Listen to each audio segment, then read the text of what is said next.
ಅಣ್ಣ ಇದೇ ನೋಡಿ ನಮ್ಮ ಮನೆ. ಅಮ್ಮ ಇದೇನಪ್ಪ ನೀನು ಒಬ್ಬನೇ ಇರೋದಾ ಈ ಮನೆಯಲ್ಲಿ? ಈ ಫೋಟೋ ಯಾವ್ದಪ್ಪ ಇದು? ಅಣ್ಣ ಆ ಫೋಟೋದಲ್ಲಿ ಇರೋರು ನಾನು ಮತ್ತೆ ನನ್ನ ತಮ್ಮ ನನ್ನ ತಂಗಿ.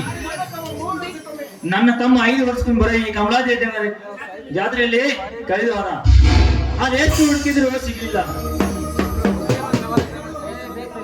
ತಮ್ಮ ಜಾತ್ರೆಯಲ್ಲಿ ಕಳೆದ ಹೋದ ನೀನು ತಮ್ಮ ಇಲ್ಲೇ ಇದ್ದಾನೆ, ನೀನೇನು ಚಿಂತೆ ಮಾಡಬೇಡ. ಎಲ್ಲಿದ್ದಾನಣ್ಣ ಬೇಗ ಹೇಳು. ಬೇರೆ ಯಾರು ಅಲ್ಲಪ್ಪ, ಇವನೇ ನಿನ್ನ ತಮ್ಮ.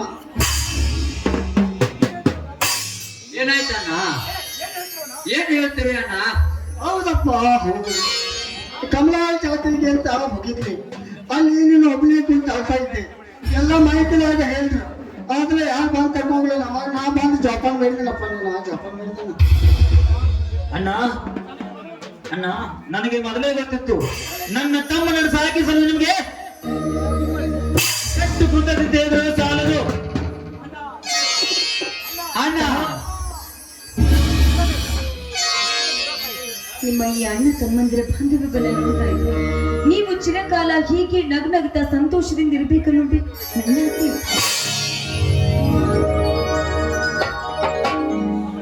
ತಮ್ಮಂದಿರ, ಕಮಲಾದೇವಿ ಜಾತ್ರೆಯಲ್ಲಿ ಅಗಲಿದ ನಿಮ್ಮ ಈ ಸಂಭ್ರಮದಲ್ಲಿ ಕೂಡಿದ ಈ ಬಾಳಲ್ಲಿ ಒಂದು ಇಂಪಾದ ಗೀತೆಯನ್ನು ಹಾಡಿ ಸಂತೋಷದಿಂದ ಹೋಗುತ್ತದೆ.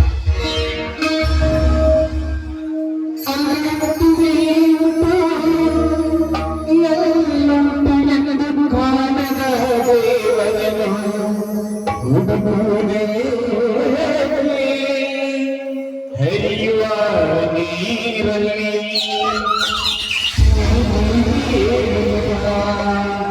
ಮುಕ್ತಿ ದೊರೆಯುವುದು ಎನ್ನುವ ಕಲ್ಪನೆ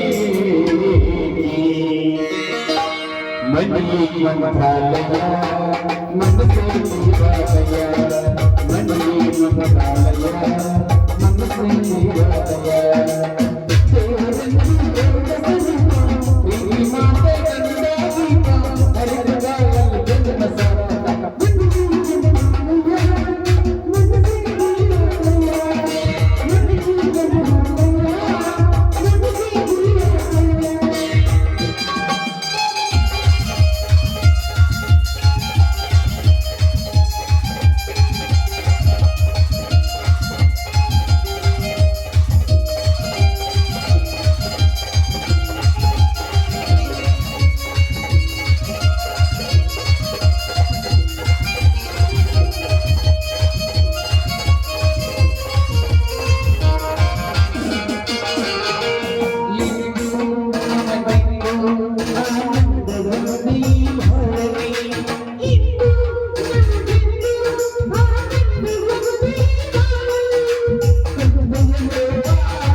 ತಂಗಿಯಲ್ಲಿ ಕಾಣ್ತಾ ಇರಲ್ಲ. ಏನಂತ ಹೇಳಪ್ಪ?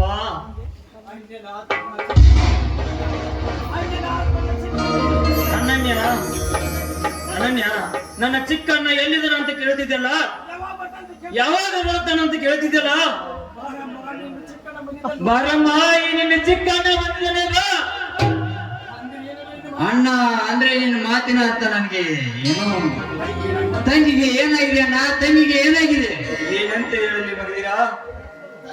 ತಂದೆ ತಾಯಿಗೆ ಕೋಟೆಗೆ ಪೂಜೆ ಮಾಡಲು ಹೋತರಂತ ಹೋದಾಗ ಯಾರೋ ಪಾಪಿಗಳು ಸೀಳೆಗಿಳಿಸಿ ಬಿಟ್ರಪ್ಪ. ಅದಕ್ಕಾಗಿ ಅವಳು ವಿಷವನ್ನು ತಗೊಂಡು ಸತ್ತು ಹೋದಳಪ್ಪ, ಸತ್ತು. ಈಗ ನೀನು ಸಿಕ್ಕಿದ್ಯಾ, ನನ್ನ ತಂಗಿ ಇಲ್ಲಂತಾಯ್ತು ನನ್ನ ಬಾಳು. ಅಣ್ಣ ಅವಳನ್ನು ಕರೆದು ನನ್ನ ತಂಗಿಯನ್ನು ಕೊಂದು ಅನ್ಯಾಯವಾಗಿ ಬಲಾತ್ಕಾರ ಮಾಡ್ತೀಯಲ್ಲ, ಅವರನ್ನು ಕೊಂದ ಸೊಳೆ ಮಕ್ಕಳನ್ನು ನನ್ನ ಕೊಡಲಿಯಿಂದ ಕಡಿದು ಅವರ ರುಂಡ ಮುಂಡನ್ನು ನಾಶ ಮಾಡಿಬಿಡ್ತಾನೆ ಈ ಮಗಧೀರ. ತಮ್ಮ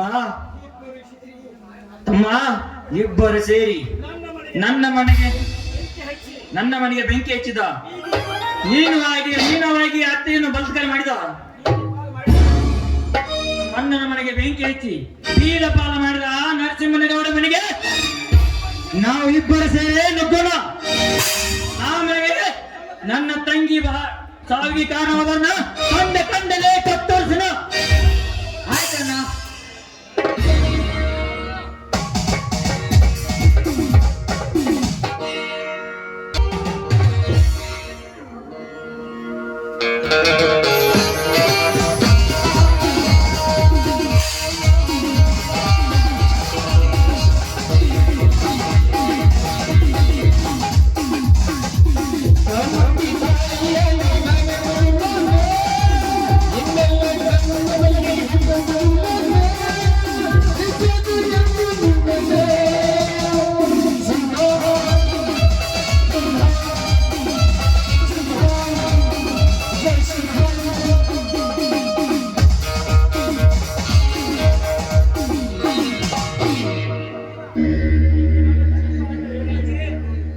ತಂಗಿ, ನನ್ನ ಚಿಕ್ಕಣ್ಣ ಎಲ್ಲಿದ್ದಾನಂತ ಕೇಳ್ತಿದ್ದಲ್ಲ, ಈಗ ನಮ್ಮ ಜೋಡಿ ಬಂದು ಸೇರಿದನ. ಬಂದು ಮಾತಾಡಮ್ಮ ತಂಗಿ, ಬಂದು ಮಾತನಾಡು.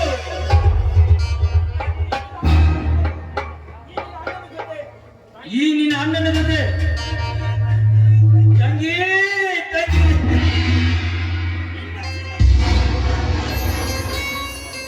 ನಿನ್ನ ಜೀವನದ ಬಯಲಿ ಕಾಣ್ತಾ ಇದ್ರ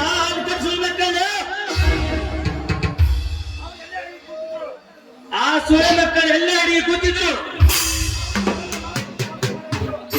ಅವರ ಚಂದನ ಕತ್ತರಿಸಿ ಮಾತನ್ನು ಮಾಡೋರಿಗೆ ನನಗೆಲ್ಲ ಶಾಂತಿ.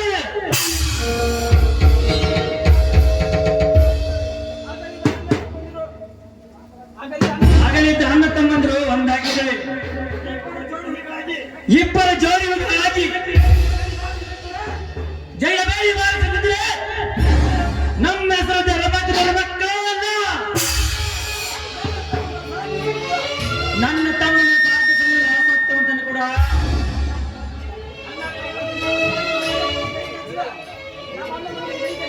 ನಮ್ಮ ಅಣ್ಣ ತಮ್ಮ ಬೆಂಕಿ ಹಚ್ಚಿದ. ಆ ತಂದೆ ಕೊರನು ಮಂಟಾಗಲು ನನಗಿಲ್ಲ ಶಾಂತಿ. ನಮ್ಮ ಇಬ್ಬರನ್ನ ಸಾಕಿಸಲಿದ ಸತ್ತವಂತನು ಕೂಡ ನನಗೆ ಅಣ್ಣನಿಗಿದ್ದಂಗೆ. ಅವನ ಜೀವನದಲ್ಲಿ ಅವನನ್ನು ಚಂದನ ಕತ್ತರಿಸಿದ್ದಾರೆ ಈ ಶೂರ ಸರ್ಪ.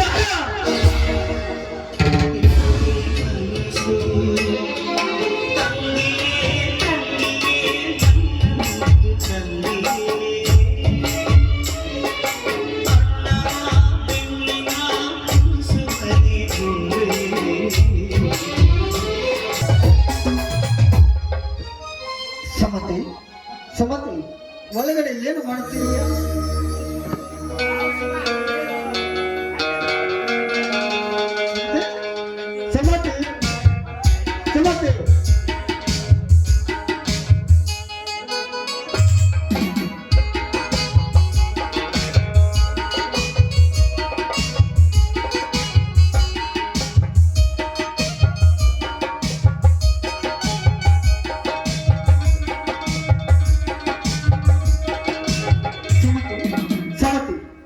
ಹೊರಗಡೆ ಏನು ಮಾಡುತ್ತೀವಿ?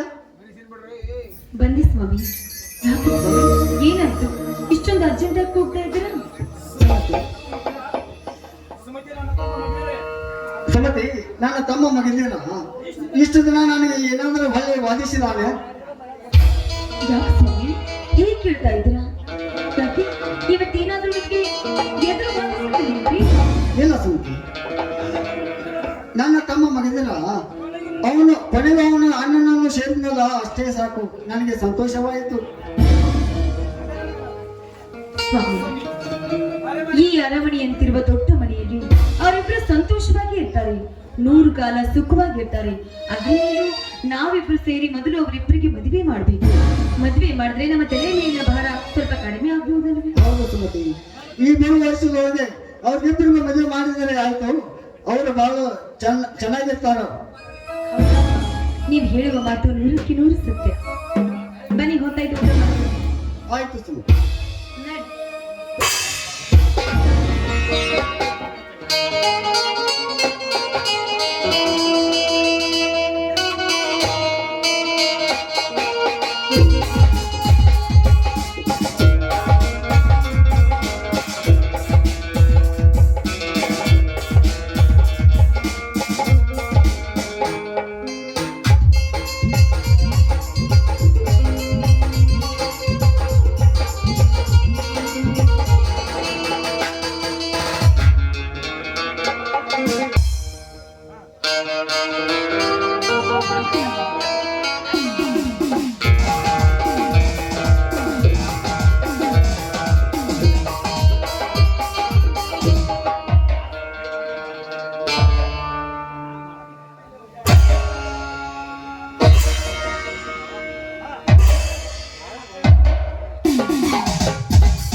ಸತ್ಯವಂತನ ಸಂಸಾರ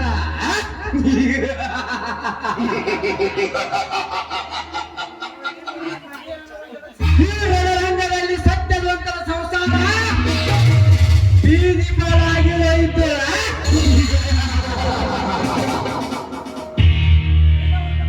ಇನ್ನು ಅವರ ತಮ್ಮ ಮಗದೀರ ಮೊನ್ನೆಯ ದಿನ ನನಗೆ ಬಹಳ ಗರ್ವದಿಂದ ಗರ್ಜಿಸಿ ಹೋಗಿದ್ದಾನೆ. ಆಗಷ್ಟು ಅವನ ಬಾಯಿಗೆ ನಾನಾಗುವೆ ರಣಹದ್ದ.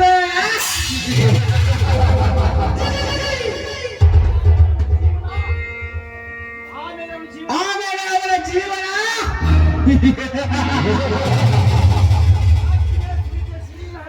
ಅವನ ಆಪ್ತಿಯ ಸುಮತಿಯ ಶೀಲಹರಣ. ಕವಿಗಳ ನಾಟಕದಲ್ಲಿ ನನ್ನಂತ ರಣಹತ್ಯೆಗಳೇ ಹಾರಾಟ.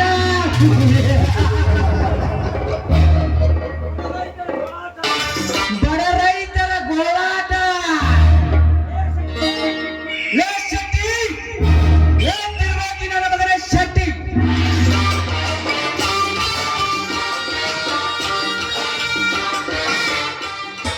ನಮಸ್ಕಾರ ರೀ ದೊಡ್ಡವರ. ಲೇ ಶೆಟ್ಟಿ, ಆ ಸತ್ಯವಂತ ಬೀದಿಯಲ್ಲಿ ಭಿಕ್ಷೆ ಎತ್ತುತ್ತಿರುವುದಲ್ಲವೇ? ಭಿಕ್ಷೆ ಅಲ್ಲಿ ಬೇಡ್ತಾನ್ರಿ ಅವ. ಆ ಮತಗಜನ ಅರಮನೆಗೆ ಹೋಗ್ಯಾರ್ರಿ, ಮಕ್ಕಳ ಮತಗಜನ ಅರಮನೆಗೆ ಹೋಗ್ಯಾರ. ಏನು ಅರಮನೆ? ಲೇ ಶೆಟ್ಟಿ, ಅವನ ಯಾವನ ಅರಮನೆಗೆ ಹೋದರೆ ನನಗೇನು? ನನ್ನ ಹಾರಾಟ ಕಡಿಮೆ ಆಗದು.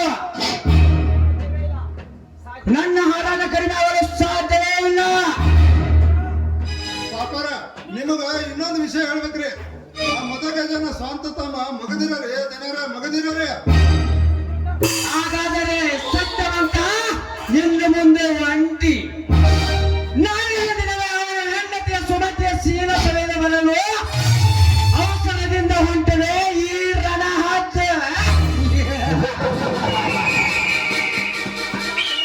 ಅಲೋ ಮಂಕಾರ ಮಗನ,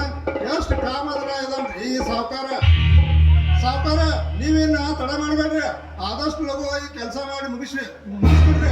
ಆ ಸಾಹಿತ್ಯವಂತನ ಸಂಸಾರ ಕೆಟ್ಟ ಕೆರವಾಡ್ದು ಹೋಗ್ತೈತಿ ನೋಡ್ರಿ ಸಾವುಕಾರ. ಲೇ ಶೆಟ್ಟಿ,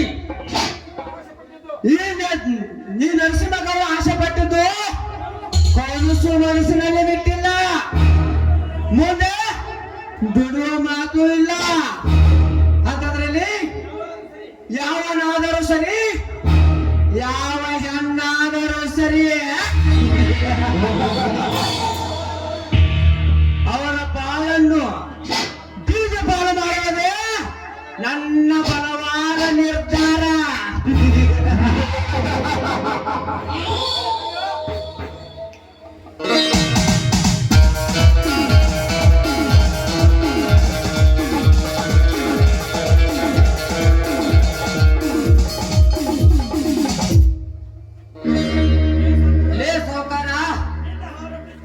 ನಿನ್ನ ಹಾರಾಟಕ್ಕೆ ಅಂತ್ಯ ಮಾಡಬೇಕೆಂದ ಅವತರಿಸಿ ಬಂದವಲೇ ಸಜ್ಜಗಳೇ ಕಾಳಗಕ್ಕೆ ಅವತರಿಸಿ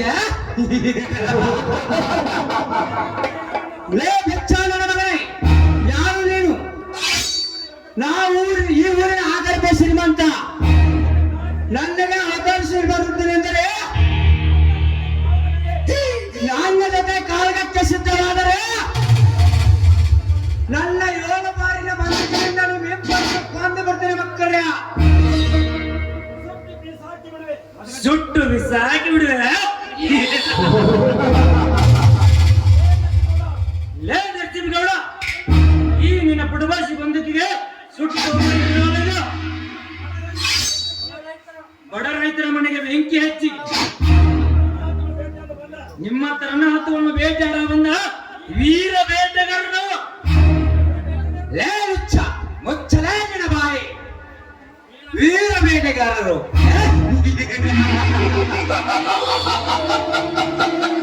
ಲೇ ಬಚ್ಚಾನನ ಮಕ್ಕಳೇ, ನನ್ನನ್ನು ಬೇಟೆಯಾಡಲು ನಿಮ್ಮ ಕೈಯಿಂದ ನೀಡುವುದೇ ಬದ್ಮಾಸ್ ನನ್ನ ಮಕ್ಕಳೇ. ನನ್ನ ಜೊತೆ ನೀವು ಬಂದರೆ ನಿಮ್ಮ ಇಬ್ಬರನ್ನು ಹುಚ್ಚನಾಗಿ ಹೊರಗೆ ಬರ್ತೀನಿ. ಲುಚ್ಚಾನನ ಮಕ್ಕಳ ನನ್ನ ಜೊತೆ ಬಂದ ಕಾರಣ ಹೇಳಿಸಲೇ ಲುಚ್ಚಾನನ ಮಕ್ಕಳ ಕಾರಣ. ಲೇ ನರಸಿಂಹಗೌಡ, ನನ್ನ ಸುಂದರವಾದ ಮನೆಗೆ ಬೆಂಕಿ ಹಚ್ಚಿ ಹೇಡಿಯಾಗಿ ಬಂದು ಕೂತಿರಲ್ಲ, ನಿನ್ನ ಜನ್ಮಕ್ಕೆ ನಾಚಿಕೆ ಆಗುತ್ತಿಲ್ವಾ? ನಿನ್ನನ್ನು ಬೇಟೆ ಆಡೋಣ ಹಠತಟ್ಟ ಬಂದಿರುವ ರೈತರ ನಾವು ರೈತರು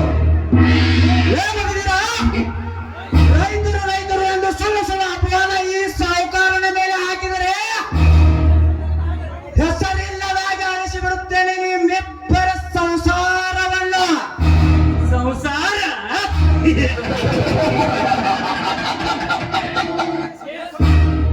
ಸತ್ತಿನ ಶ್ರೀಮಂತ, ಈ ಮದಗಜ ಮಗದಿರ ಮುಚ್ಚಿರುವಾಗ ನಮ್ಮ ಸತ್ಯವನ್ನು ಸಂಸಾರ ನಿನ್ನ ಕೈಯಲ್ಲಿ ಏನು ಮಾಡಲಾಗಲ್ಲ. ಒಂದು ವೇಳೆ ಹಾರಾಡಿದ್ರೆ ಅದೇ ನಮ್ಮ ರೈತರ ಕ್ರಾಂತಿ ಮುಗಿದು ಶಾಂತಿ ನಿನ್ನ ಸಂಸಾರವಾಗಲೇಬೇಕು. ಲೇ ತಮ್ಮ, ಇಬ್ರು ಬಂದು ಬಾಳ ಆರ್ಭಟ್ ನಡೆಸಿರಲ್ಲ, ಹಂಗೈತ್ ಮನ್ಯಾಗ ಮನೆಗೆ ಹೋಗ್ಬೇಕು ಅನ್ನೋದಾಯ್ತು ರೋ ತಮ್ಮ ತಲೆಯಾಗ. ಲೇ ಶೆಟ್ಟಿ, ಮರ್ಯಾದೆಯಿಂದ ಮುಚ್ಚಿಕೊಂಡು ನಿಂತು, ಇಲ್ಲದಿದ್ದರೆ ಏನಾದ್ರೂ ಆಟ ಹಾಕಿದ್ರೆ ಇದೇ ನಿನ್ನ ಕೊಡಲಿ ನನ್ನ ಕೊಡದು ನಿನ್ನ ಹೆಡಗೆ ತುಂಬಿಡ್ತೇನೆ, ಎಚ್ಚರ. ಲೇ ಸೌಕಾರ, ನನ್ನ ಮನೆ ನೀನೇ ಸುಟ್ಟಿದೆ ಅಂತ ಒಪ್ಪಿಕೊಂಡಿದ್ರೆ ಸರಿ, ನಿನ್ನ ಪರಿಹಾರ ಕೊಟ್ಟು ಮರ್ಯಾದೆ ನಿಂತರೆ ನಿನಗೂ ಒಳ್ಳೆಯದು. ಇಲ್ಲ ಅಂದ್ರೆ ಏನ್ ಮಾಡ್ತೀಯೋ ಲುಚ್ಚಾನನ ಮಗನೇ? ಪರಿಹಾರ ಕೊಡಲು ನಾನೇನು ಈ ಭಾಗದ ಹೆಮ್ಮೆನಲ್ಲ. ಮೇಲಾಗಿ ನಿನ್ನ ಮನೆಗೆ ನಾನೇ ಬೆಂಕಿ ಹಚ್ಚಿದನೆಂದು ಏನಾದರೂ ಸಾಕ್ಷಿ ಇದೆಯಾ? ಸಾಕ್ಷಿ ತೆಗೆದುಕೊಂಡು ಬಂದು ಉಚ್ಚರಿಸಲೇ ಲುಚ್ಚಾನನ ಮಕ್ಕಳ. ಇಲ್ಲದಿದ್ದರೆ ಹುಚ್ಚ ಬೈಕೊಳ್ಳಂಗೆ ಹೊಡೆದು ಕಳಿಸಲೇ ಬೋಸಲಿ ಮಕ್ಕಳ ನಿಮ್ಮಿಬ್ಬರನ್ನು. ಸಾಕ್ಷಿ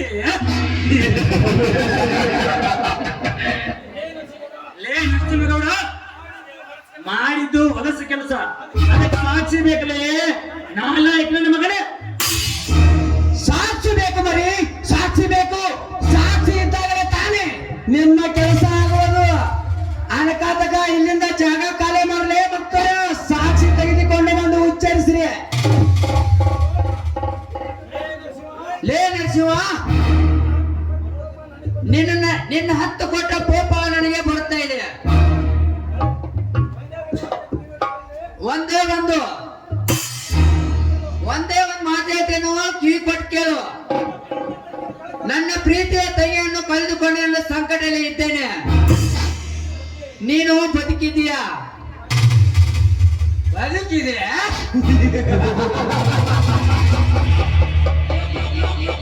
ಲೇ ಬಚ್ಚ, ನನಗೆ 100 ವರ್ಷ ಆಯಸ್ಸು, ನಿನಗೆ ಎಂದು ಸಿಗಲಿಲ್ಲ ಯಶಸ್ಸು. ಯಾಕಂದ್ರೆ ನನ್ನ ಬದುಕೆಲ್ಲ ಹುಮ್ಮಸ್ಸು.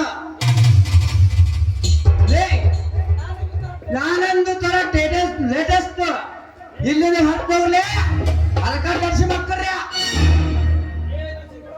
ಲೇ ನರಸಿಂಹಗೌಡ, ಬಾಳದ ನಡೆಯಲ್ಲ ನಿನ್ನ ಹಾರಾಟ. ನನ್ನ ತಂಗಿ ಅನನ್ಯನ ಕಳ್ಕೊಂಡ ಸಂದರ್ಭದಲ್ಲಿ ನಮ್ಮ ಅಣ್ಣನ ಸತ್ತಂತ ಮನೆಗೆ ಬೆಂಕಿ ಹಚ್ಚಿದ ಆಡಿ ಚೆಲ್ಲಾಟ. ಇನ್ನು ಮುಂದೆ ನೋಡಲೇ ಈ ರೈತರ ಆರ್ಭಟ. ಬಾಂಧು ದಾರಿಗೆ ಸುಂಕ ಎನ್ನುವುದು ತಿಳಿದು ಇಲ್ಲಿಂದ ಹೊರಟು ಹೋಗಲೇ ಲುಚ್ಚಾನ ಮಕ್ಕಳ. ಇಲ್ಲದಿದ್ದರೆ ಹರಿದ ತಿಂದ ಬಿಡಲೆ ನಿಮ್ಮ ಶರೀರವನ್ನು. ಶರೀರ ಲೇ ನರಸಿಂಹ, ಪವಿತ್ರವಾದ ಭೂಮಿ ಇದು ನನ್ನ ದೇಶ. ಇಂತಹ ದೇಶದಲ್ಲಿ ರೈತರ ಮೇಲೆ ಹಾರಾಡುವುದು ನಿನ್ನ ವೇಷ. ನಾವಿಬ್ರು ತಾಯಿದ್ರೆ ರುದ್ರಾವೇಶ. ನಿನ್ನ ಹಾರಾಟ ಮಾಡಿದ್ರೆ ಸರ್ವನಾಶ. ಅಂತದ್ರಲ್ಲಿ ಏನ್ ತಿಂತೀವೋ ನಾಮರ್ಥ ನಮ್ಮ ಶರೀರ. ಲೇ ನರಸಿಂಹಗೌಡ, ನಮ್ಮೆಲ್ಲ ಕಾರ್ಯಗಳ ನೀನೇ ಕಾರಣ ಗೊತ್ತಾದ್ರೆ ನಿನ್ನ ಪಾತ್ರಕ್ಕೆ ಪಾರ್ಸಲ್ ಮಾಡಲು ಬರ್ತಾರೆ ಈ ಜೋಡಿ ಹುಲಿಗಳು ಎಂದು ನೆನಪಿಟ್ಟುಕೋ. ಹೋಗೋಣ, ಆಯ್ತಾ? ಬಂದು ನೋಡ್ಕೊಂಡು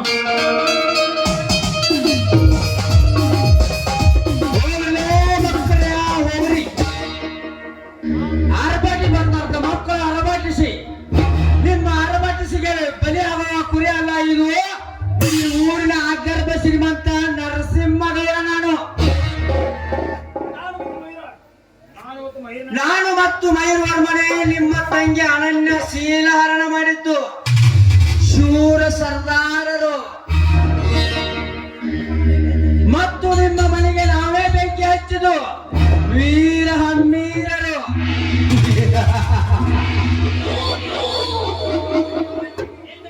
ಇನ್ನು ಮುಂದೆ ನಿನ್ನ ಅತ್ತಿಗೆಯ ಶೀಲ ಸವಿಯೋದು ಒಂದೇ ಬಾಕಿ. ದನಿಯಾರ, ಆ ಮಕ್ಕಳ ಬೇರೆ ಯಾರು ಅಲ್ರಿ. 18 ವರ್ಷಗಳಿಂದ ನೀವು ಕಾಡ್ನಾಗ ಭೇಟಿ ಆಡಕ್ ಹೋಗಿರ್ಲ. ಭೇಟಿ ಆಡಕ್ ಹೋದಾಗ ಸಿಗರೇಟ್ ಸೇದಾಕ್ ಬೆಂಕಿ ಹಚ್ಚಿರ್ಲ.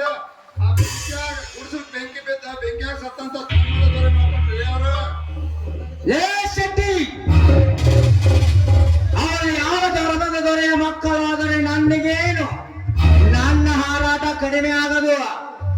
ಅವರು ಒಂದು ವೇಳೆ ನನ್ನ ಹಾರಾಟಕ್ಕೆ ಅಡ್ಡಿ ಆದರೆ ಅವರ ಅಪ್ಪ ಧರ್ಮದ ದೊರೆಯನ್ನು ಸುಟ್ಟಾಗಿ ಈ ಇಬ್ಬರು ನನ್ನ ಮಕ್ಕಳನ್ನು ಸುಟ್ಟಾಕಿ ಬಿಡ್ತೇನೆ. ಸಾಕಾರ, ಆದಷ್ಟು ಬೇಗ ಈ ಕೆಲಸ ಮಾಡಿ ಮುಗಿಸ್ರಿ. ಈ ಭೂಮಿ ಆಗೋದು ರಣರಂಗ ನೋಡ್ರಿ. ದನಿಯಾರ, ರಣರಂಗ. ಮುಂದಿನ ವಿಚಾರ ಮಾಡಿ ನಡ್ರಿ ಅಪ್ಪ. ನಡಲೇ ಶೆಟ್ಟಿ.